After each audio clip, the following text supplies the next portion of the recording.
31 जुलाई परठू मेष राशि बा मेष लग्नर व्यक्ति मानक उपरे कृपा बा आशीर्वाद मिलिया जाउची।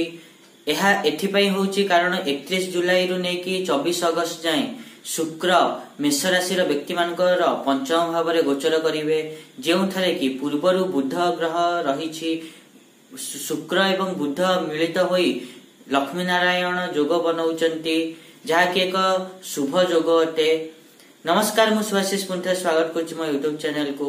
आज आमे कथा बा कि एही शुभ गोचर द्वारा मेष राशि बा मेष लग्नर व्यक्ति माननकु कौन सब शुभ फल बा अशुभ फल मिलिया जाउची से विषय डिटेल्स रे आलोचना करिबा। ता पूर्व समना भले होते रिक्वेस्ट करिया चाहिए कि जो माने भी एजाई चैनल को सब्सक्राइब करना सब्सक्राइब करंतु और पाखदिया बेल आइकन को मध्य प्रेस करंतु, जा द्वारा कि मु आगु को जहां भी किछि वीडियो देबी ता नोटिफिकेशन आपण मान को ठीक समय रे मिलि जिवो।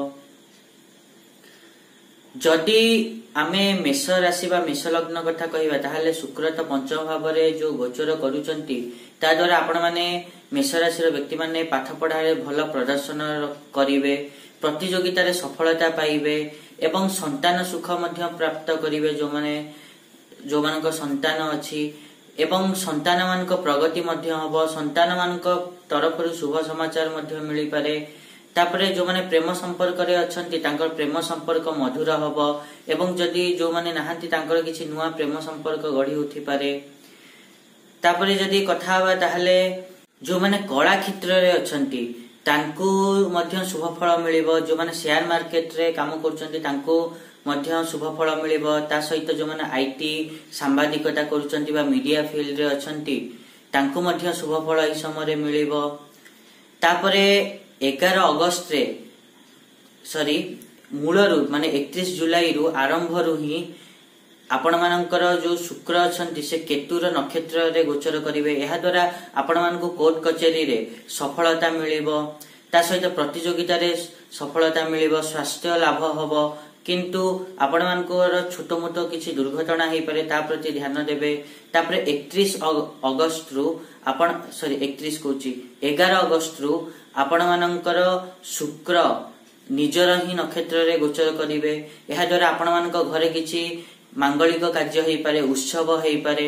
आपण मानकर संतान उत्पत्ति द्वारा हो बा विवाह द्वारा हो घर को नुआ लोकंक आगमन हबो। आपण मानकर एही समय घरे सुख सुविधार वृद्धि घटिबो, खुशीर वातावरण सृष्टि हबो, धन एवं व्यवसाय रे वृद्धि घटिबो। ता सहित आपण माने पार्टनरशिप रे जदि काम करिया चाहुचंती ताहा मध्य भल रहिछि। 22 अगस्त रे सूर्य का नक्षत्र रे शुक्र गोचर करिवे, सेतेबेले आपण मानकु संतान पक्षरु शुभ समाचार मिलिबो। किंतु चाकरिया मानक पई टिके समस्या रहिछि। एही समय रे जदि चाकरिया माने निजर परिवर्तन करिया चाहुचंती ताहाले तांका पई एहिटा उचित समय। चाकरी रे परिवर्तन होबा ट्रांसफर नबाकु चाहुचंती ताहाले एटा तांका पई उचित समय। तापरे आउ गोटे जिंस कि आपण मानको योजना सफल हबो। ता सहित शनि दृष्टि शुक्र उपरे पडुथिबारु अचानक धन लाभ मध्य हेई पारे।